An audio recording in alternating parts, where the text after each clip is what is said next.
ദൈവത്തിൻ്റെ ഏറ്റവും പ്രിയമുള്ളവരെ, അവിടുത്തെ സമാധാനം ഞാൻ ആശംസിക്കുന്നു. ഇന്ന് കർത്താവ് നമുക്ക് നൽകുന്ന ദൂത് എസെക്കിയേൽ 32:14. ദൈവമായ കർത്താവ് അരുളി ചെയ്യുന്നു, ഞാൻ അവരുടെ ജലം തെളിമയുള്ളതാക്കും, അവരുടെ നദികൾ എണ്ണ പോലെ ഒഴുകുന്നതിന് ഞാൻ ഇടയാക്കും.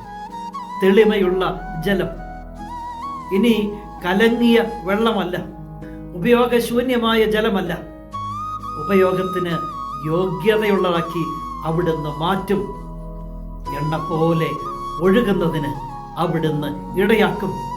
അത്ര ക്ലാരിറ്റിയോടെ എല്ലാ തടസ്സവും മാറി ഒഴുകുന്നതിന്, മുന്നോട്ട് പോകുന്നതിന് ദൈവം ഇടയാക്കും.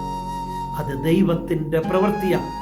ദൈവമക്കൾക്ക് ദൈവം നൽകുന്ന നീതി ഇനി തെളിവയുള്ളതാകും. ഇനി തടസ്സങ്ങൾ മാറും.